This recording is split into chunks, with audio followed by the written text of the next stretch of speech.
우리 지난주 한 절 외침이 두려움을 떨림으로 바꾸는 기도의 삶을 살아가겠습니다가 지난주 한 절 외침이었습니다. 두려움을 떨림으로 바꾸는 기도의 삶을 살아가겠습니다.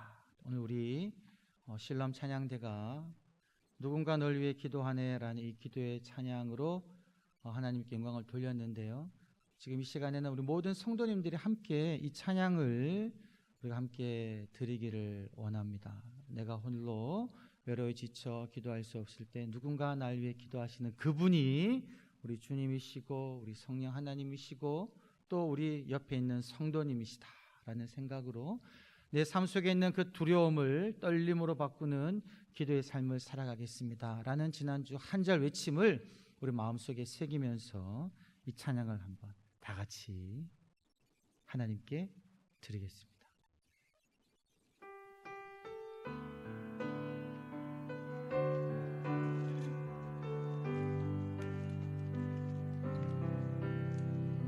당신이 지쳐서 기도할 수 없고 눈물이 빗물처럼 흘러내릴 때 주님을 우리 연약함을 아시고 사랑으로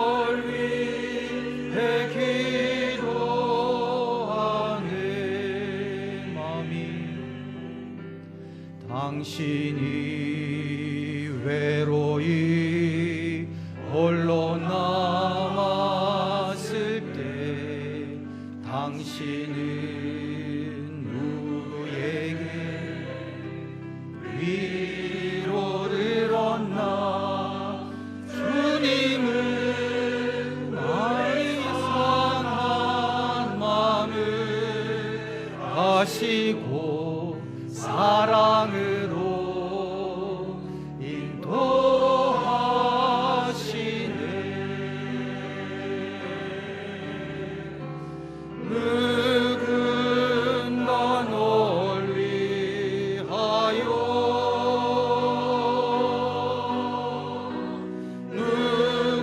누군가 기도하네. 내가 홀로 외로워서 마음이 무너질 때 누군가 널 위하여 기도하네. 누군가 널 위하여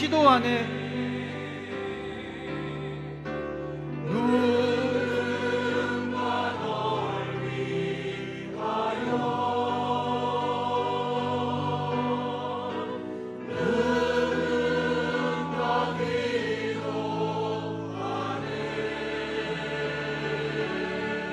내가 홀로 외로워서 마음이 무너질 때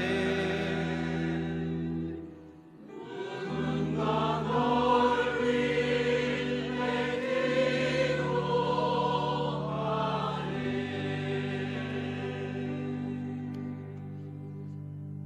누군가 널 위해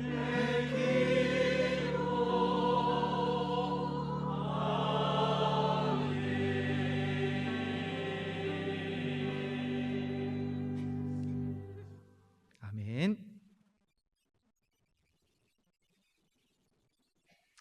우리가 마땅히 빌 바를 알지 못할 때, 어떻게 기도해야 될지 알지 못할 때,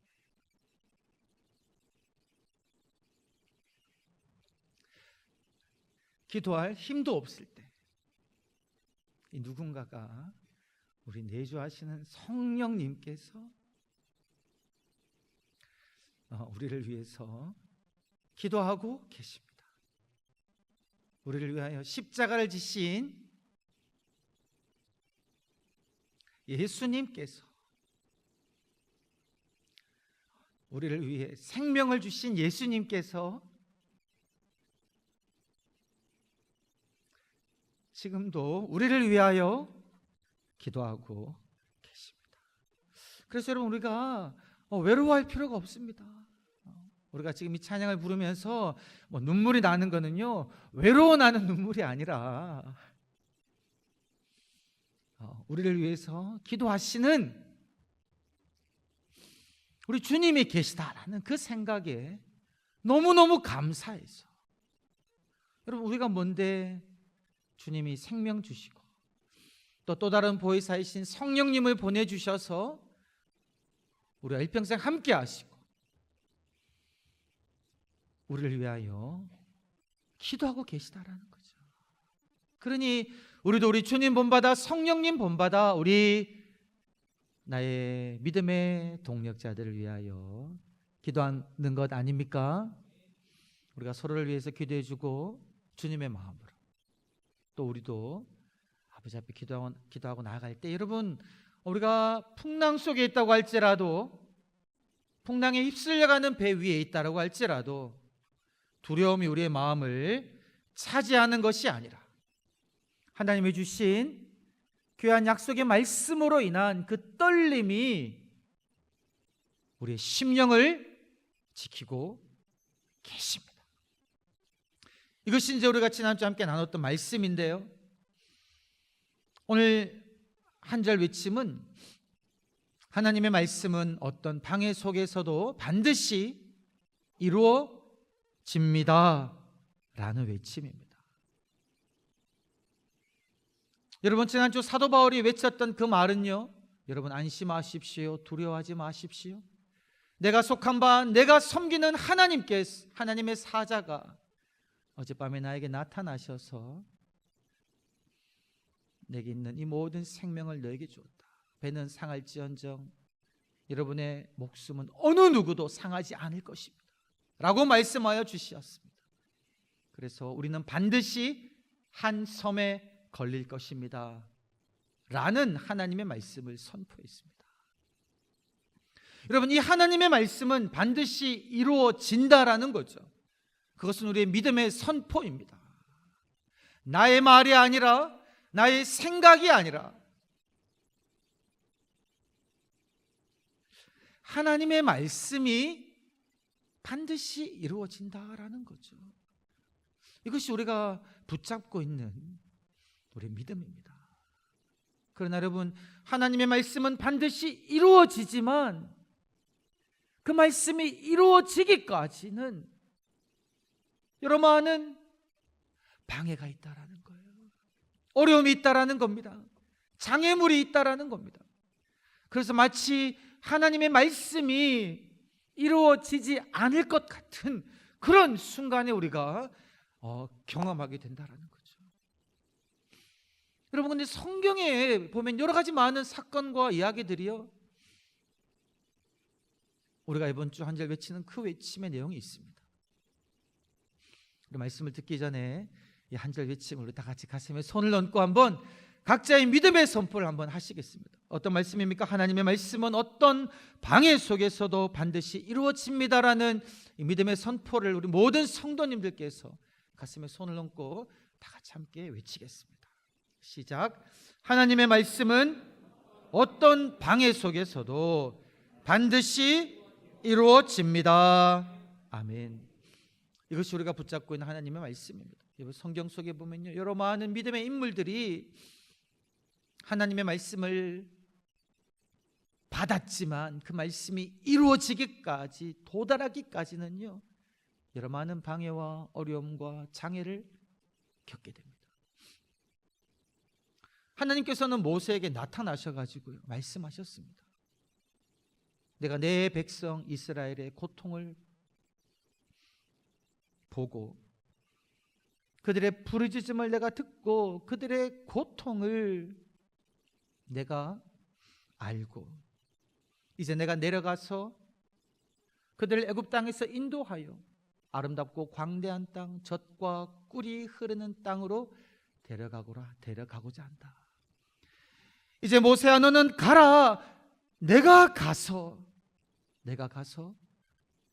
너로 하여금 이스라엘 백성들을 애굽 땅에서 인도하여 내게 하겠다라는 하나님의 말씀을 불타는 가시덤불 속에서 분명하게 말씀해 주십니다. 내가 가서 너로 하여금 내 백성 이스라엘 자손들을 그들이 고통받고 있는 그 애굽 땅에서 인도하여 내겠다라고 말씀하시죠. 그 말씀대로 이스라엘 백성들은 애굽 땅에서 나왔고요, 광야 40년 생활을 지나 약속의 땅으로 들어갔습니다. 하나님의 말씀은 이루어졌지요. 그러나 그 말씀이 이루어지기까지 모세와 이스라엘 백성들은 어떤 일들을 겪었습니까? 모세가 바로 앞에 가서 하나님의 말씀을 전했습니다. 우리가 섬기는 아브라함의 하나님, 이삭의 하나님, 야곱의 하나님이 우리에게 나타나셔서 우리를 하여금 광야로 나가 예배하라고 말씀하셨습니다. 바로요, 우리를 내보내소서. 그 하나님의 말씀을 듣고도 바로는요 무시했습니다. 그리고는 그들의 노역을 더 심하게 만들었죠. 여러 재앙들을 통하여 바로가 내가 너희들을 보내겠다라고 약속하고 난 다음에도 몇 번씩이나 바로는 그의 말을 번복합니다. 이제 됐다, 이제 나갈 수 있겠구나 라고 생각했던 그 생각이 몇 번씩이나 바로의 그 완악한 마음으로 인해 바뀌고 말았죠. 드디어 약속의 땅에서 나오고 난 다음에도 바로는요 보낸 것을 후회하고는 애굽의 군사들, 병거들을 보내어서 이스라엘 백성들을 다시금 데려오려고 했죠. 이런 무수히 많은 방해와 장애물을 다음에 이스라엘 백성들은 마침내 약속의 땅에 이르렀다라는 겁니다. 하나님의 말씀은 어떤 방해 속에서도 반드시 이루어졌습니다. 우리가 너무나 다 잘 아는 다윗 왕은 어떠합니까? 하나님께서 하나님의 마음에 합한 왕을 세우기 위하여 사무엘을 보내서 이새의 자손 중에, 이새의 아들 중에 내 마음에 합한 자에게 기름 부어 왕으로 삼으라라고 말씀하셨습니다. 근데 여러분, 다윗은요 얼마나 보잘것 없었으면 그 제사 자리에 참여하지도 못합니다. 그의 형들은 다 참여하여 제사에 참석하고 사무엘 선지자 앞에 나가지만 다윗은요 너무나도 별 볼 일 없었기에 그 제사 자리에 참여하지도 못하고 들로 나가 양을 치고 있었죠. 그러나 하나님께서 다윗을 선택하기를 원하셨기에 다윗은 우여곡절 끝에 사무엘 선지자 앞으로 나아가 기름 부음을 받습니다. 여러분, 그때 하나님께서 사무엘에게 무엇이라고 말씀하셨냐면요, 이 사람이 내가 왕으로 세우고자 하는 사람이다. 그에게 기름을 부어라. 하나님의 말씀이었습니다. 이 사람이 내가 이스라엘의 왕으로 세우고자 하는 사람이다 라고 말씀하셨죠. 그러나 이 말씀대로 기름 부음 받았음에도 불구하고 여러분, 우리는 알잖아요. 왕으로 되기까지 다윗은 너무나도 많은 방해와 어려움과 장애물을 경험했다라는 거죠.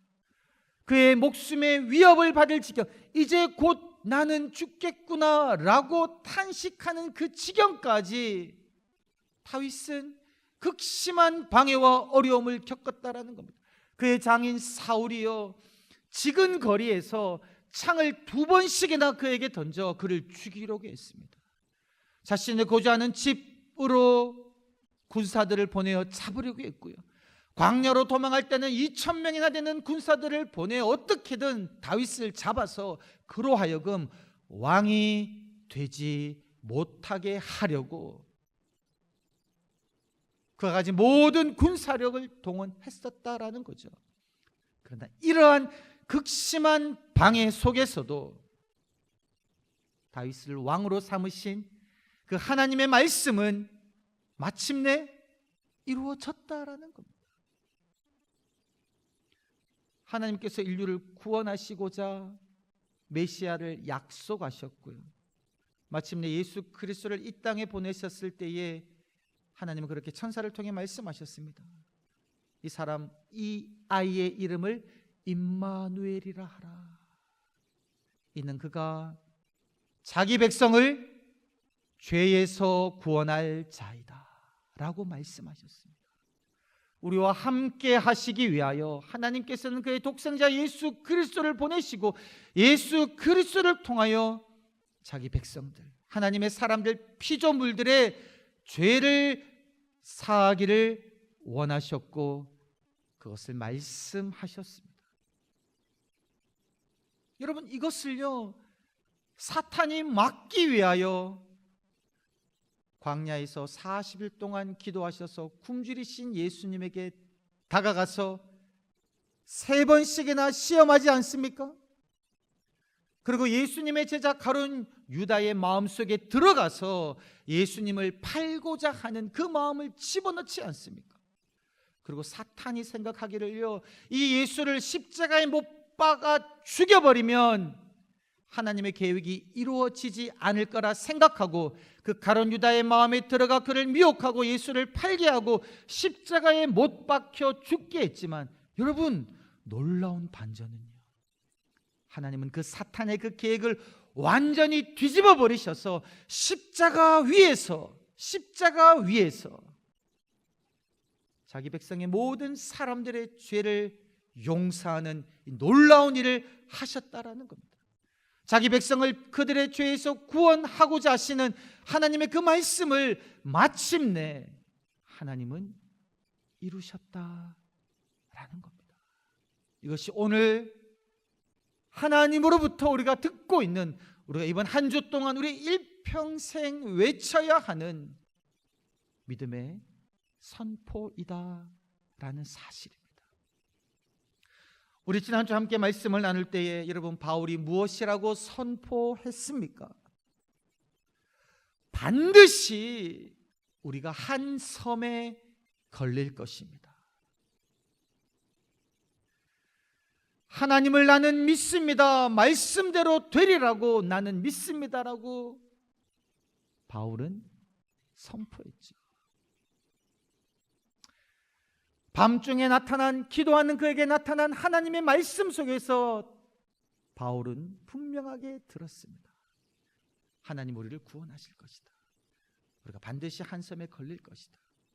그런데 여러분, 사도행전 27장 26절에서 이 바울의 믿음의 확신의 선포가 외쳐지고 난 다음에 이어지는 27절에서요, 바로 구원받아야 될 것 같은데 말씀을 보니까 그렇게 이야기하고 있습니다. 우리가 10나흘째 되는 밤까지 아드리아 바다에서 이리저리 휩쓸려 가고 있었다.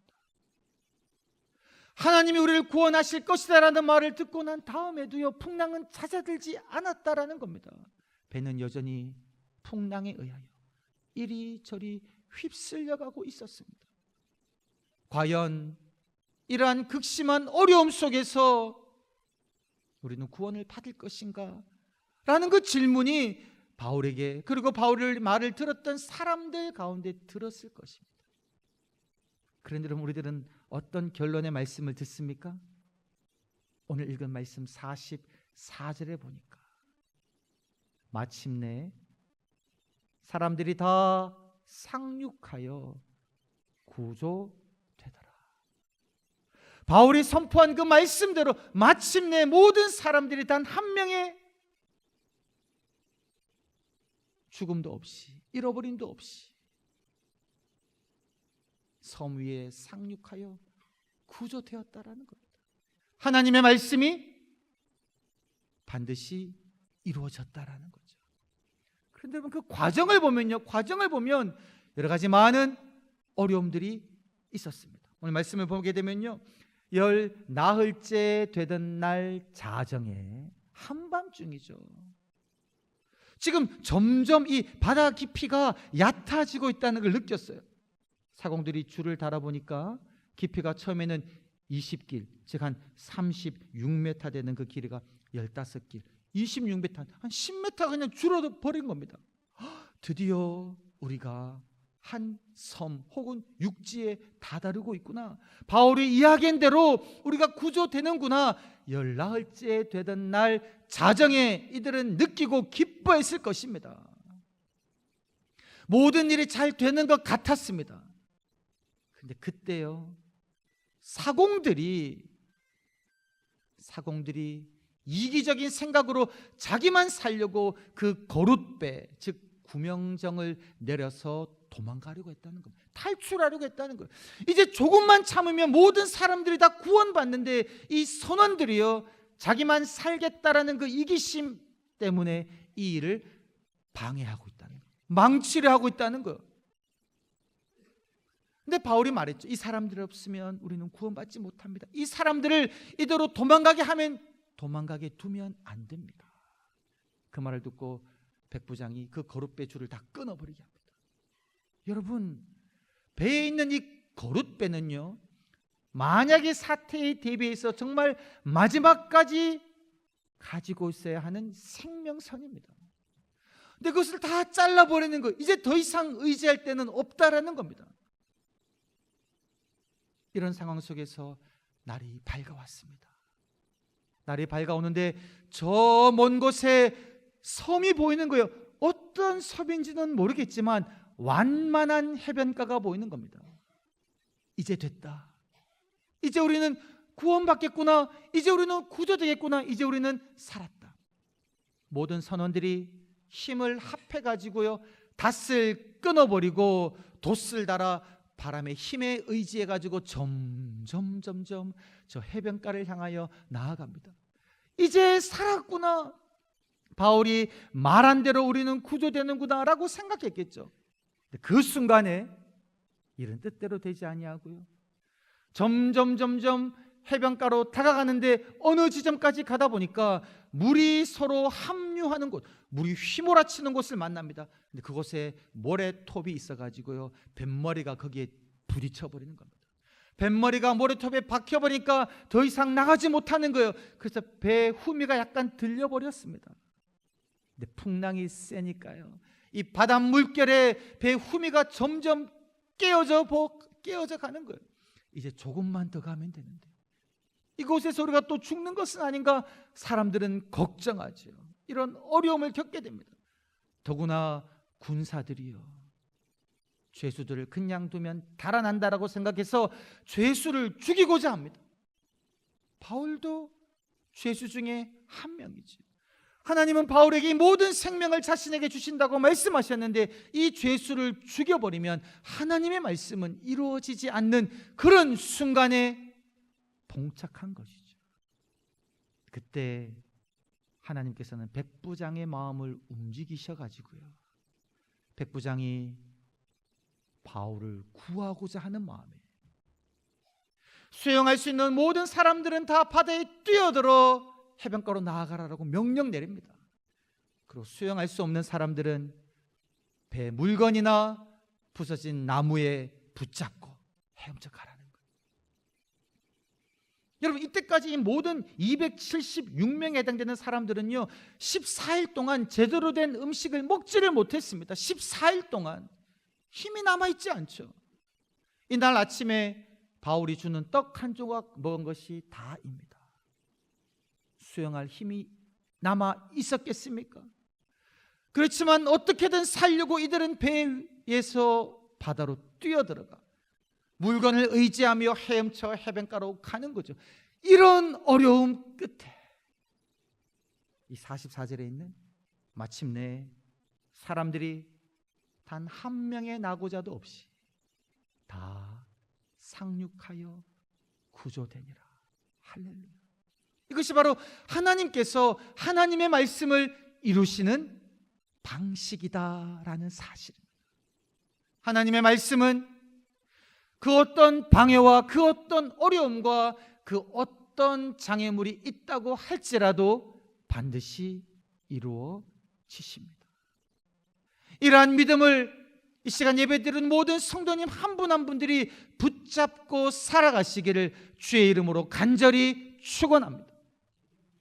우리 성도님들의 그 삶의 현장이요, 오늘 이 바울과 그 무리들이 처해 있는 그 상황처럼 내 힘으로는 도저히 헤쳐나갈 수 없는 그런 풍랑치는 바다 위에 떠 있는 배에 있는 것 같은 그런 삶의 현장일 수가 있을 것입니다.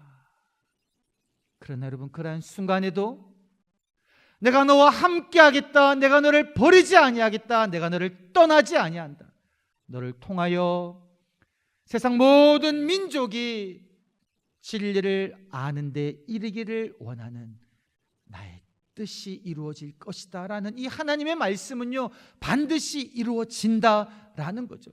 그래서 우리에게 필요한 것은 무엇이냐?